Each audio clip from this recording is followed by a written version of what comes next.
empiezo por contarles que justamente esta semana, a principios de esta semana, una pareja que amamos muchísimo, que fuimos a cenar a su casa, nos preguntaban: Alex, Michelle, ¿cómo les ha ido este año? Y yo les dije: puchica, 2019 ha sido un año grosero. Así empezó mi resumen. Ha sido un año grosero. Y qué dicha que dije que este es un año grosero para que el Señor literalmente agarrara hilo y aguja y me cosiera la boca. Porque finalmente me di cuenta que esa percepción de que el año 2019, que ciertamente ha traído pruebas, ciertamente ha traído momentos muy difíciles para muchos de ustedes y para mí, para mi familia los ha traído, ha sido también un año en donde hemos visto la gloria y la mano de Dios. Y que esta percepción que tenía de un año grosero viene de la repetición de patrones que tenemos. Y es que en la historia hay cosas que suelen suceder vez tras vez tras vez y tienden a repetirse porque nosotros los hombres y las mujeres somos animales de costumbres y volvemos a hacer las mismas cosas. Y con mucha frecuencia esas actitudes, esas acciones, esos comportamientos son predecibles, son cíclicos, repetidos y son pecado. ¿O solamente me pasa a mí? Y muchas veces esas actitudes, esos pensamientos, esos comportamientos que tomamos y que se repiten en la historia en distintos momentos, en distintos tiempos, nos esclavizan, nos hacen presa de esa noción falsa de un tiempo grosero, de que estamos siendo pasados por un molino demasiado fino. Y aquí entonces quiero hablarles un poco pensaba cuando escuchaba a Andrés la semana anterior que decía cómo tenemos que llegar y sacar raíces. Es que nosotros sacamos la raíz, pero nos encanta volver a sembrarla. Ay, el hijito, ¿verdad? No, a pesar de que sacamos la raíz, pero volvemos a sembrar el hijito. No, eso había que llegar y sacarlo. Y lo repetimos vez tras vez. Y la misma palabra nos lo dice en Gálatas 4:8. Antes de conocer a Dios, ustedes los gentiles eran esclavos de los llamados dioses que ni siquiera existen. Así que ahora que conocen a Dios, o mejor dicho, ahora que Dios los conoce a ustedes, ¿por qué quieren retroceder y convertirse otra vez en esclavos débiles e inútiles por principios espirituales de este mundo? Esclavos de débiles e inútiles principios espirituales de este mundo. Y subrayo la palabra: ¿por qué quieren retroceder, devolverse? Esa percepción de que la cosa está muy dura, eso es porque nosotros nos permitimos reincidir en esos pensamientos. Así que tenemos esa tendencia a esclavizarnos, a regresar, y Dios lo sabe claramente y dice que el perro se come su vómito y la puerca lavada se vuelve a revolcar. Él sabe que nosotros tenemos esa tendencia a llegar y reincidir y volver a pensar en las cosas que Él ya había perdonado, a volver a tomar aquellas cosas que ya habían sido superadas, porque aquí hay un campo de batalla que está sucediendo las cosas. En términos bíblicos, la esclavitud es cualquier cosa que nos controla. Y hay pensamientos, hay actitudes, hay comportamientos a los que regresamos y los revisitamos según nosotros de una manera distinta, pero no, resulta que es esclavitud. Segunda de Pedro 2:19 dice: prometen libertad, pero ellos mismos son esclavos del pecado y de la corrupción, porque uno es esclavo de aquello que lo controla. Hagamos inventario de cuáles son esas cosas de las que perdemos entonces control. ¿Qué cosas son las que me sacan de mi juego? ¿Cuáles son esas cosas que me sacan de mi lugar, que me descolocan, que hacen que pierda la paciencia, que sienta tristeza, que me enoje? Es tiempo de hacer ese inventario. Y ciertamente escribir este mensaje y los procesos en los días previos me han ayudado a poder identificarlos. Si tuviera que ponerme la calificación en el kinder, le ponen uno EP, en proceso. Y vean cómo la esclavitud de distintas formas se ha ido expresando en la humanidad. El mismísimo pueblo de Israel, producto del pecado, estuvo esclavizado 400 años por los egipcios. No tenían control de la tierra, no tenían control del agua, no tenían control de los medios de producción, no tenían control de sus mismas vidas y eran utilizados como herramientas, instrumentos para producir. En el siglo XVIII-XIX, más de 10 millones de personas fueron sacadas del corazón de África, traídas a las Américas porque tampoco tenían control de sus destinos y fueron traídas a trabajar acá. Pero en nuestros tiempos estamos viendo ahora un nuevo tipo de esclavitud, una que tal vez no amarra nuestras manos y nuestros pies, pero que sí controla nuestros pensamientos, nuestros deseos, nuestros patrones de consumo, nuestras actitudes, nuestra tendencia a favorecer ciertas cosas o nuestra tendencia a rechazar las otras. Nos esclaviza hoy en día, hoy que estamos 8 de diciembre, afuera. Más allá de estas puertas hay gente que corre frenéticamente para tratar de comprar cosas, para agradar a la familia, para quedarle bien a esa persona que nunca le ha quedado bien, para comprarme esa cosa para verme mejor que nunca. Nos hacemos esclavos de Mammón. Aquí yo recuerdo cuando don Alejandro había hablado de Mammón, ese dios del dinero. Y nos hacemos esclavos. Y no quiero vilificar y no quiero aquí decir que es malo comprarse las cositas. Es que qué bonito andar bonito, ¿verdad? Y qué bonito recibir regalos, bendito Dios por eso. Pero cuando nuestro bienestar depende o nuestra estabilidad depende de esa noción de tener cosas, ahí es cuando entonces estamos reincidiendo y nos estamos haciendo esclavos. Entonces quiero dejar muy claro que esclavizarnos es hacer aquello que es contrario a la voluntad de Dios y que nosotros creemos nos hace bien. Nos esclavizamos a eso. Es cuando nuestra noción de bienestar es ajena a la voluntad de Dios. Y en estos tiempos estamos, y creo que es cuando digo, es importante que podamos discernir los tiempos en los que estamos viviendo. Es que esas cosas que nos parecen tan normales, tan útiles, tan indispensables, pueden también esclavizarnos. Hay una nueva esclavitud en donde millones de personas están atados precisamente a cosas porque controla su noción de aceptación, de pertenencia y de aprobación. Ahora lo vemos a través de las redes sociales, del internet, de los mismos aparatos. Existen ahora, estaba viendo un reportaje un día de estos que decía que hay almacenes completos en donde hay robots que se dedican a producir algoritmos que pueden suministrar información meticulosamente suministrada en dosis tan exactas que pueden predecir qué va a hacer usted, dónde va, con quién va a salir, cuánto va a comprar.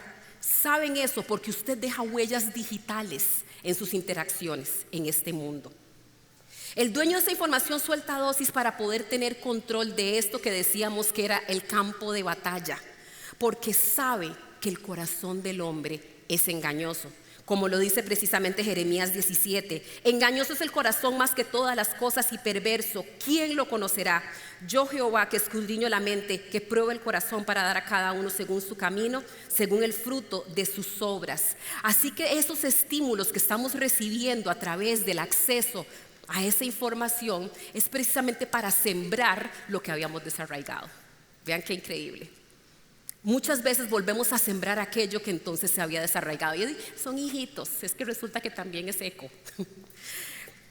Así que quisiera decirles que hoy en día las redes sociales, los videojuegos y el internet son los nuevos parques en donde juegan nuestros niños, son las nuevas plazas públicas en donde debaten los políticos, son las nuevas salas de reuniones en donde se toman decisiones importantísimas, son los lechos en donde personas tienen sexo, son también los lugares en donde las personas se conocen y consiguen pareja. Es el mercado donde podemos comprar bienes y servicios. Algunas cosas de esas son buenas, pero cuando nos controlan, ciertamente son cosas que son malas. Nuestras necesidades relacionales se trasladan en buena medida a una pantalla. A esta más grande, la de Andrés era más grande, a otra más grande o a una chiquitita que cabe en la palma de nuestra mano. Nuestras necesidades relacionales se trasladan allí y el permanecer allí creando relaciones fuera del vínculo del amor tiene un efecto narcotizante, un efecto que a usted lo controla y es más, usted demanda más, pide más, necesita tener más. Y bueno, sabiendo esto es que nos hemos convertido en una generación, yo diría, cabizbaja. ¿No les ha llamado a usted la atención que vamos a un restaurante y de repente las personas están así? Estamos en una mesa de amigos y de repente todos están revisando algo. Estamos en un concierto y todos están aquí. Podemos estar en la iglesia y podemos estar aquí. Ojalá que esté tomando notas. Podemos entonces elegir pareja, interactuar con las personas, elegir o quitar presidentes a través de las interacciones que tenemos en este lugar.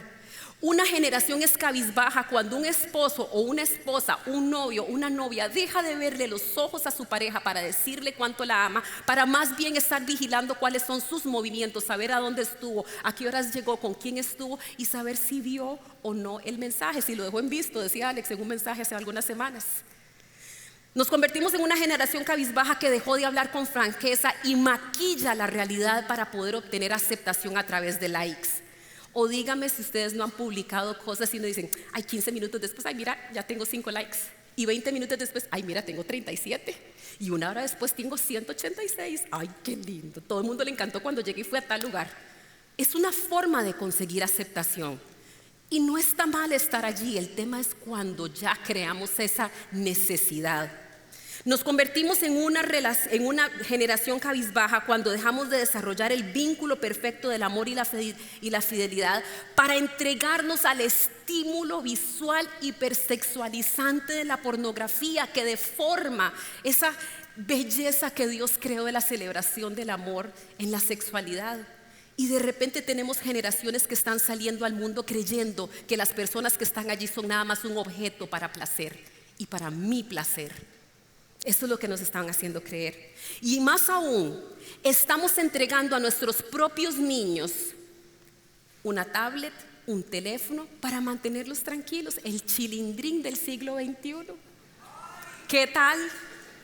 Yo crecí con la chupeta electrónica, que era el televisor, pero ahora ya nos reinventamos y tenemos el chilindrín del siglo XXI y se mantienen ahí tranquilitos. Y esta semana vi un video tan alarmante de una neuróloga que decía que frente a una pantalla de un teléfono celular, de una tablet o de una computadora, el cerebro de un niño permanece inerte y sus neuronas empiezan a morir porque no está generando procesos creativos.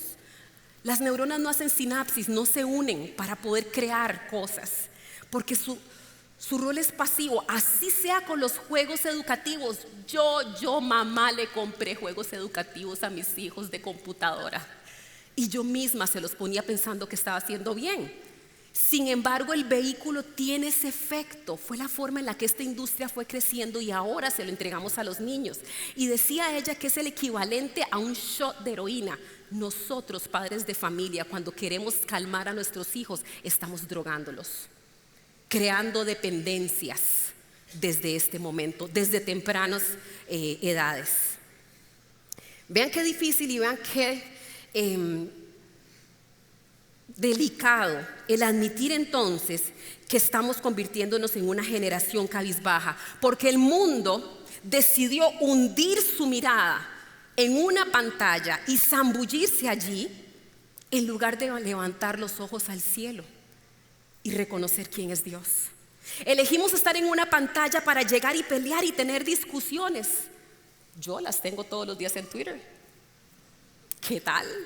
Porque tengo licencia para decir y critico y tiro durísimo, ¿verdad? Tenemos expresión, por supuesto, maravilloso vehículo de expresión, pero qué cosa cuando podemos destruir vidas también a partir de eso.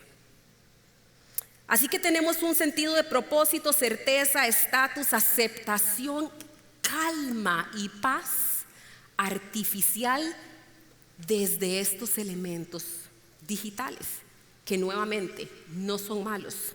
Este, bendito sea Dios, fue forma de pago por un trabajo que hice este año y lo estoy estrenando con este mensaje. Así que no es malo, no es malo. Quisiera, porque a ver, no quiero que se diga aquí que en las iglesias decimos que la tecnología es mala. No, es maravillosa y ojalá la utilicemos para poder llevar el reino de Dios a los confines de la tierra, para que más personas puedan verla. Estaba leyendo los datos en donde decía las horas de conexión que tienen las personas en el mundo. América Latina tiene los porcentajes más altos, 243 minutos al día, 4 horas de nuestro día dedicados allí. Y yo no sé si Costa Rica estaba en ese estudio. Estaban Argentina y Colombia entre los de mayor consumo. 4 horas al día de nuestro consumo metidos allí en este mundo. Así que sin darnos cuenta nos hemos metido en una nueva era de la esclavitud que, muy diferente a las anteriores, antes nos obligaban, nos forzaban, nos raptaban nuestras mentes y nuestros cuerpos para de manera forzosa hacer una actividad. Hoy por hoy la nueva esclavitud, y eso es la sofisticación del engaño del enemigo, nosotros ponemos las manos de manera voluntaria para el consumo. Es que ahora se está colonizando nuestra mente, ya no son nuestros cuerpos, ya no son nuestros pies. El grillete del siglo XXI es su voluntad de dedicar tiempo a aquello que lo desvincula a usted de Dios. Vean la diferencia, una diferencia muy delicada en donde usted es seducido a estar aquí permanentemente por algo que puede ser válidamente necesario. Querer comprar algo, el poder informarse, el hacer un pago. Pero ¿cuántas veces usted entra aquí y termina haciendo otra cosa, consumiendo por horas y horas y horas y horas lo que no necesita? Información que no necesita. La esclavitud posmoderna no es impuesta, ahora marchamos voluntariamente seducidos entonces por esa gratificación inmediata, por esa noción de estatus, por el haber sido tomados en cuenta, por el llegar y salir en la foto perfectos. Seducidos por eso, nosotros entregamos nuestra mente de manera voluntaria a esto. Ahora, no quiero decir que tengamos que salir de las redes sociales y que las redes, el internet son diabólicas. No quiero dar ese mensaje maniqueo desde el púlpito de una iglesia que Dios ha fundado desde el conocimiento. Lo que quiero decir es que no podemos convertirnos nosotros en ovejas electrónicas. En ovejas electrónicas que no son ciertamente las ovejas del buen pastor que todo lo da y que nada necesitan porque el Señor todo los da. La generación de las ovejas electrónicas son unas que más bien requieren que se les diga para dónde va. Todo lo necesitan, todo lo quieren, todo les surge. Tienen un constante hueco. Esa es la diferencia entre quienes seguimos al buen pastor, ¿verdad?, en el que nada nos faltará, y quienes estamos siguiendo a rebaños extraños, donde todo nos falta, donde, caramba, hay algo, ¿por qué no me invitaron? ¿Por qué no me tomaron en cuenta? ¿Por qué será que esta persona, será que me está dando vuelta? Todo me falta, siempre hay una duda constante y por eso pasamos demasiado tiempo acá. ¿Cuál es la modalidad de vacío que le genera a usted? Eso lo sabrá usted, no lo determino yo. Ahora, no se salvan los que no tienen teléfono celular, porque créanme que hay otras pantallas más grandes de 32 pulgadas y que las vendieron bien baratas en el Black Friday, que hacen exactamente lo mismo.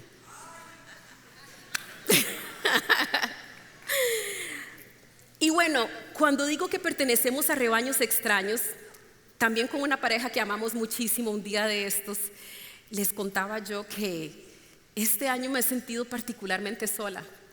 Tengo un marido maravilloso, tengo una familia hermosa, Dios me ha bendecido con muchas cosas, pero me sentía sola y me dolía mucho ver fotografías de gente que se reunían, excompañeros de trabajo que yo pensaba que eran mis amigos y Michelle no estaba ahí, no había sido tomada en cuenta. Porque decidí pertenecer a rebaños extraños y desconocer la verdad de Dios. Elegí la fuente incorrecta. La fuente sin agua, como lo califica Pedro, de aquellos que ofrecen libertad, pero no la pueden dar porque siguen siendo esclavos del pecado. Y aquí es cuando el Señor nos hace una propuesta que desafía absolutamente todo lo que conocemos. Él quiere que en lugar de depender de la información, de las predicciones, de poder entender el mundo desde aquí y desde esto, que dependamos enteramente de Él. Nos han formado para ser personas autosuficientes, para creer que somos capaces de hacer absolutamente todo y que nuestra medida de éxito es el poder yo realizar las cosas. Pero Dios aquí hoy nos está invitando a que tengamos la medida de madurez espiritual para no reincidir en esa esclavitud, y eso significa depender absolutamente de Él. Y aquí primero de Pedro 2, del 1 al 2 nos dice: por lo tanto, abandonando toda maldad y todo engaño, hipocresía, envidias y calumnia, deseen con ansias la leche pura de la palabra, Como niños recién nacidos, así por medio de ella crecerán en salvación, ahora que han probado lo bueno que es Él. Como niños recién nacidos no significa que seamos ingenuos. Hay una parte en 1 Corintios 14 que dice, no como niños en cuanto a la forma de pensar, sino como niños en cuanto a la maldad. Y yo les aseguro que si alguno de ustedes va a la carpa de los niños en este momento y dice 3 groserías, a algún chiquito se le va a quedar y le va a decir, no diga eso. Porque no hay otro momento en nuestras vidas en donde tengamos tan bien calibradas la noción de qué es lo bueno y qué es lo malo que en nuestra niñez. Y Dios nos invita a ser como niños en cuanto a la maldad, para saber reconocer cuando lo bueno es bueno y lo malo es malo y llamarlo por su nombre. Y no entrar en esta época de posmodernismo donde todo es verdad, todo se puede, todo es permitido, todo se relativiza. Ahí es cuando tenemos que discernir los tiempos en los que vivimos. El cristianismo radical exige volver a las raíces y además el volver a la fuente perfecta, a tener absoluta dependencia de Dios, en ansiar la palabra. El cristianismo dice regresar al seno que nos alimenta. Y si hay algo que me conmovió de cuando recibí esta palabra, es que lindo, porque Él es padre, pero Él diseñó ese amor de madre para que lo sintamos. La madurez absoluta significa depender absolutamente de Cristo. Entonces repasemos esa pose cuando estamos amamantando a un bebé. Tiene su mirada fijada en la madre. No ve nada más. Puede estar cayéndose el mundo alrededor. Puede estar migrando bajo el sol en el desierto, que ese bebé está pegado al pecho de su madre y la mira y siente paz, siente esa tranquilidad. Siente la temperatura de su pecho y eso le da una paz y una tranquilidad. Se siente seguro porque escucha el latido del corazón. Qué importante es pegarnos al pecho de Dios para escuchar su corazón, conocer su carácter y conocer su voluntad. Ese es el metrónomo que debería decir el ritmo con el que avanzamos, y si nos dice que retrocedamos, retrocedamos. Eso debería ser. Y es hermoso ver cuando un bebé sostiene el dedito de su mamá firme, con una fuerza. Yo recuerdo cuando mis hijos lo hacían. Así nos sostiene el Señor, sostiene la diestra de nuestra mano y Él no la suelta. En una figura tan hermosa, tan vulnerable, y que algunos se atreven a decir tan débil como un bebé, es donde más fuertes somos porque estamos cobijados y protegidos por su brazo. Pero un bebé llora desconsoladamente cuando tiene hambre, con un chichón, y se ponen rojos los bandidos porque quieren esa leche.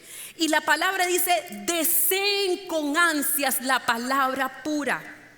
No nos entretengamos en desear la promoción, el novio, el matrimonio, el hijo, los chunches, el carro, la aceptación de los amigos en estos rebaños extraños. Deseemos la leche pura de la palabra. Eso es lo que hay que desear. Esa es la única licencia en la Biblia en donde usted puede sentir ansiedad. Don Alejandro decía la semana tras anterior que uno cuando declara la palabra tiene que hacerlo de manera compulsiva. Eso es lo único que debería controlarnos, el desear la palabra del Señor, no desear las cosas que vienen a raíz de buscarle a Él. Un bebé que está asido al pecho de su madre gana peso, crece.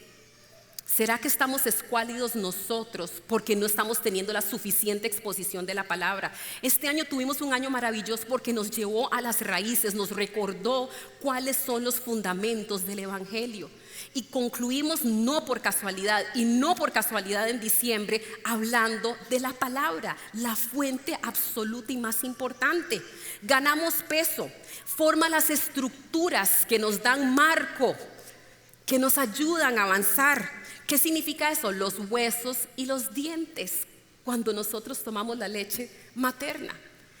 Al nosotros desear la palabra, formamos el marco que nos permite avanzar. Tenemos huesos, porque si no seríamos una pelota de carne sin forma, sin poder movernos.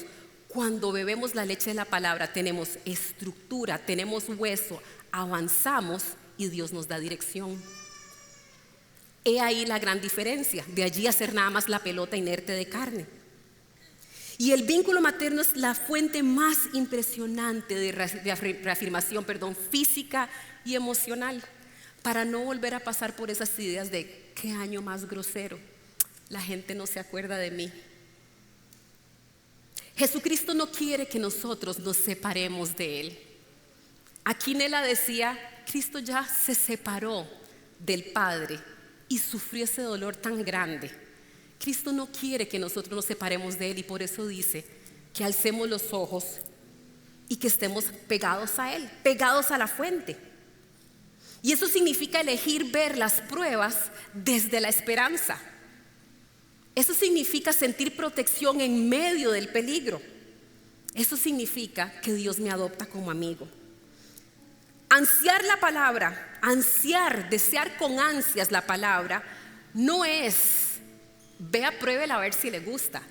Es desearla, es una decisión. La orden que da Primera de Pedro dice, deseen con ansias. No es una opción, es una decisión que ustedes pueden tomar. Deséenla con ansias.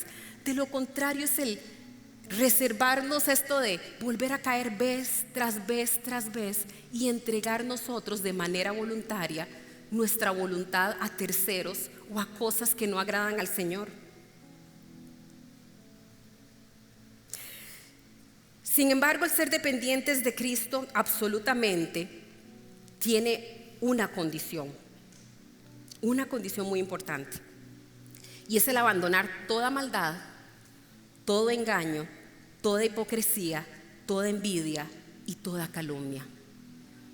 Abandonar toda maldad significa tener la conciencia de hacer aquello que es recto delante de Dios y no hacer aquello que dice la palabra, que teniendo la libertad fingimos que estamos haciendo cosas buenas cuando estamos haciendo daño.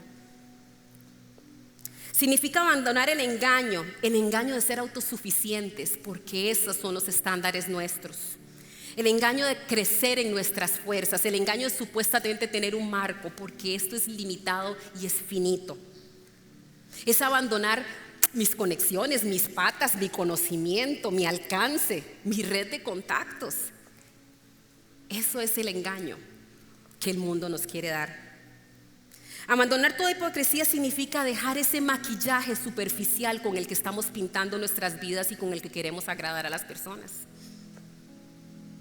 Es que ya es el momento de vernos tal cual somos. Y es también abrirnos a la vulnerabilidad y aceptar la maravillosa verdad que Dios tiene para nuestras vidas. Y si hay algo que yo le doy gracias a Dios infinitas, fue que mi esposo insistió en que nosotros fuéramos a un proceso de consejería. Porque nosotros podemos estar en Blend, ser líderes, orar al Señor, pero somos seres humanos y necesitamos mostrarnos vulnerables y reconocer cuáles son nuestras falencias. Y aquí uno de los descubrimientos más impresionantes, descubrimiento muy reciente por cierto, fue darme cuenta que yo, que no soy celosa, yo jamás celosa, chao. El día que ustedes digan que Michelle es celosa, están mintiendo. Pero me di cuenta que cuando Alex llegaba tarde de alguno de estos grupos de apoyo, algo por el estilo, yo estaba chompipada, enojada. O sea, chao eso de que, ay, de seguro anda con alguien. No, a mí eso no me pasa por aquí. O sea, Dios a mí me alambró de una manera que a mí eso no me pasa por aquí. Pero estaba enojada porque yo decía, pero ¿por qué no está aquí? Porque hoy es martes y hoy debería ser el día en que sale tempranito, debería estar conmigo. Y me di cuenta que había un voto de soledad. Michelle lo que estaba haciendo era reaccionando con una trompa, y de seguro le hacía como una cara de va a ver, cara de va a ver. Esa cara es peligrosa. La cara va a ver era la reacción de Michelle ante su temor a sentirse sola, y se lo estaba proyectando a él. Y por el otro lado, entonces la cosa que empezamos a hacer fue, ¿de dónde viene eso que vos te sentís sola? Entonces ya vino una explicación. Y por el otro lado, ¿por qué el día que vos estás libre y salís temprano, por qué te vas a tomar café o te vas para otro lado y no estás en la casa? Porque resulta que desde chiquillo él tenía el temor de no tener la aceptación del papá. Entonces vean cómo las raíces que ya habíamos sacado, agarramos los hijitos y los volvemos a sembrar, y vieras qué lindas las maticas que salen en el matrimonio. Esas cosas estaban sucediendo en nuestro matrimonio. como puede suceder en las familias de ustedes, como puede suceder en la relación con sus hijos. Y estamos aprendiendo precisamente. Evelyn y Mauricio, los bendigo, gracias por el trabajo que ustedes hacen con nosotros, porque entonces empezamos a desenterrar esas raíces y darnos cuenta de cuál es la verdad de Dios. Es que aunque Alex no estuviera, no hay forma de que yo esté sola. No hay forma de que yo esté sola. Y aunque Alex no tuviera esta maravillosa esposa, el Señor ya le dio toda la aceptación que él necesita. Vale que yo no me pongo roja.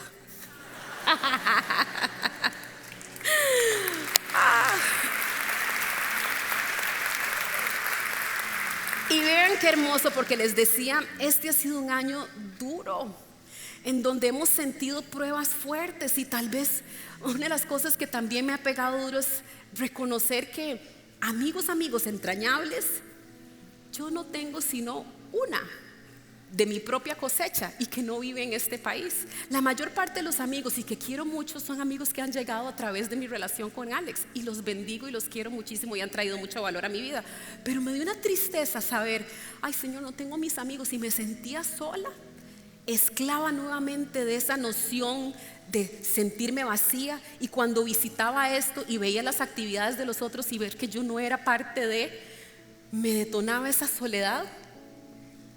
Y sin embargo la revelación de Dios es que, Michelle, yo soy tu amigo, pero quiero que te vuelvas a mí. Éxodo 33:11 decía, acostumbraba a Dios a hablar con Moisés cara a cara, como un hombre habla con un amigo. Es que Dios no quiere que estemos hundidos aquí, quiere que le veamos cara a cara. Eso es lo que Él anhela en su corazón, que usted ahora sí desee con ansias esa leche y desee más aún la relación cara a cara con Él, para desterrar de una buena vez por todas esas mentiras, para desarraigar completamente esas raíces, para quitar esas actitudes que nos hacen tan infelices. Ser cristiano radical significa cambiar nuestra postura y depender de Él, como Moisés dependió de Él para saber a dónde ir, qué decir, cuándo ir, cómo actuar. Porque cuando Él golpeaba su báculo, era Dios el que movía su mano a su favor. Y puedo decirles que el destete es un proceso doloroso y cuesta muchísimo, porque es lo que nos da certeza, es lo que conocemos. Pero quiero aquí dejarles una promesa tan extraordinaria del Señor, para que no tengan miedo. Ustedes están pegados aquí de la fuente, tienen que hacer el destete de esos pechos vacíos, que lo que hacen es que usted llore, pero llore del cólico, del dolor. Cuando hay una enfermedad y usted lo que siente es el miedo de que la muerte viene, usted tiene el cólico porque no está tomando leche, de saber que sus hijos se le están perdiendo allá afuera frente a todo ese montón de tentación que hay. Usted siente el cólico y tiene dolor y tiene mucho enojo cuando usted ve que su pareja, a pesar de que usted hace y hace y hace, no responde. Usted siente cólico y llora como un niño desesperado cuando está pegado de la fuente incorrecta. Es tiempo del destete. Es tiempo del destete y usted puede desarraigar cualquiera de las dos. Las manos se le pueden abrir porque el proceso es fuerte. Pero miren qué maravilloso lo que el Señor dice. Esta es la promesa que el Señor tiene para esta iglesia. Está en Isaías 49. Dice: Señor, escúcheme, costas lejanas, oigan esto, naciones distantes. El Señor me llamó antes de que yo naciera en el vientre de mi madre, pronunció mi nombre. Hizo de mi boca una espada afilada y me escondió en la sombra de su mano. Me convirtió en una flecha pulida y me escondió en su aljaba. Me dijo: Israel, tú eres mi siervo, en ti seré glorificado. Y respondí: en vano he trabajado, he gastado mis fuerzas sin provecho alguno, pero mi justicia está en manos del Señor, mi recompensa está con mi Dios. ¿Se han sentido así? Señor, he trabajado en vano, sí, pero usted conoce, usted sabe qué va a pasar. Dijo Sión, esos podemos ser nosotros: el Señor me ha abandonado, el Señor se ha olvidado de mí. Pero Dios dice: ¿puede una madre abandonar a su niño de pecho y dejar de amar al hijo que ha dado a luz? Aun cuando ella la olvidara, yo no te olvidaré. Grabada te llevo en las palmas de mis manos, tus muros siempre los tengo presentes. Tus constructores se apresuran, de ti se apartan tus destructores y los que te asolaron. Alza tus ojos y mira a tu alrededor. Todos se reúnen y vienen hacia ti. Tan cierto como yo que vivo, afirma el Señor, a todos ellos los usarás como adorno, los lucirás en tu vestido de novia. Aunque te arrasaron y te dejaron en ruinas y tu tierra quedó asolada, ahora serás demasiado pequeña para tus habitantes y lejos quedarán los que te devoraban. Los hijos que dabas por perdidos todavía te dirán al oído: este lugar es demasiado pequeño para mí, hazme lugar para vivir. Mucho ojo con esos hijos que dábamos con perdidos. Son proyectos, sueños que el Señor va a traer. Y te pondrás a pensar: ¿quién me engendró estos hijos? Yo no tenía hijos, era estéril, desterrada y rechazada. Pero a estos, ¿quién los ha criado? Me había quedado sola. Pero estos, ¿de dónde han salido? Y así dice el Señor omnipotente: hacia las naciones alzaré mi mano, hacia los pueblos levantaré mi estandarte. Ellos traerán a tus hijos en sus brazos y cargarán a tus hijas en sus hombros. Los reyes te adoptarán como hijo y sus reinas serán tus nodrizas. Se postrarán ante ti, rostro en tierra, y lamerán el polvo que tú pises. Sabrás entonces que yo soy el Señor, y no quedarán avergonzados los que en mí confían.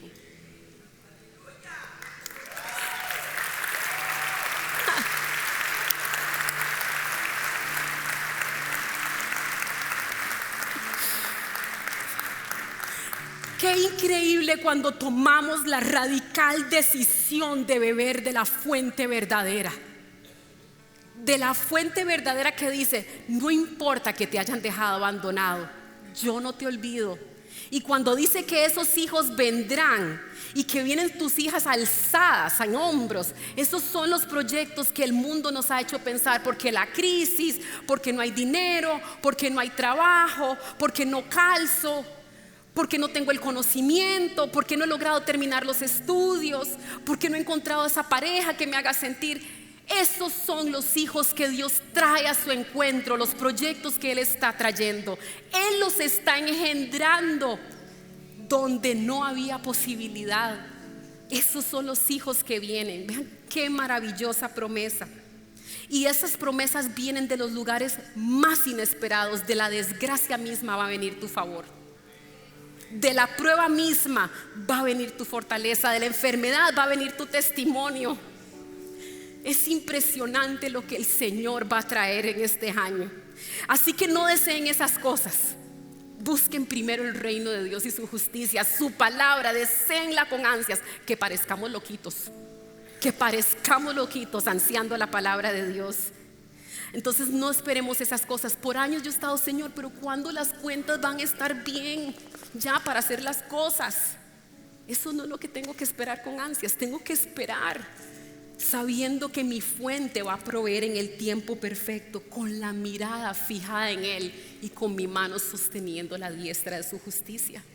Ahí es donde tenemos que estar. Esa es la invitación que el Señor nos hace. Si usted va a brindar con algo, brinde con la leche que el Señor le da. No hay cómo perder allí.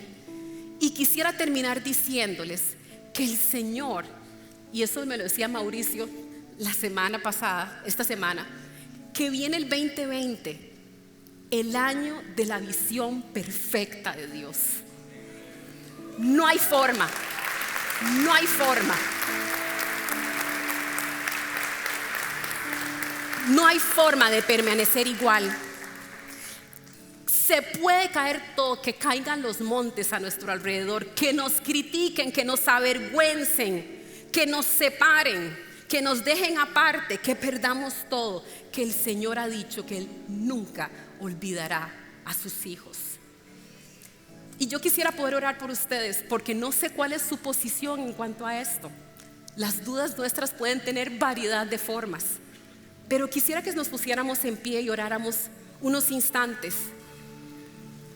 Señor, venimos pidiéndote que tu leche fluya, Dios, fluya de manera tan sobreabundante, Dios, y que nosotros no podamos saciarnos, más bien queramos más para fortalecernos, para avanzar más en ti, Señor, para crecer más en ti, Señor. para que ahora sí seamos utilizados en la construcción de tu reino en la tierra, no solamente para satisfacer nuestras necesidades personales. Dios, es el tiempo que tú has puesto, Señor, para liberarnos del cautiverio en el que hemos caído sin darnos cuenta, Dios. Renunciamos, Dios, a esos grilletes que sostienen nuestras mentes, nuestros pensamientos, Dios, cosas que vienen de generaciones, cosas que reafirman, Señor, aún algo que puede ser tan bueno como la tecnología, pero que nosotros nos entregamos allí y queremos aceptar tu leche perfecta y buena, Señor, y saber que no hay ninguna fuente mejor que esa, Señor, para crecer. Dios, que venga tu libertad. Y Señor, que podamos escuchar aquí en este púlpito, Dios, el testimonio de tu obra hecha realidad, Señor, en el tiempo que tú tienes previsto. En el nombre precioso de Cristo Jesús. Amén. Esperamos que esta enseñanza haya sido de gran bendición para tu vida. Nos encantaría que hagas clic con nosotros, así que te invitamos a suscribirte en nuestro canal.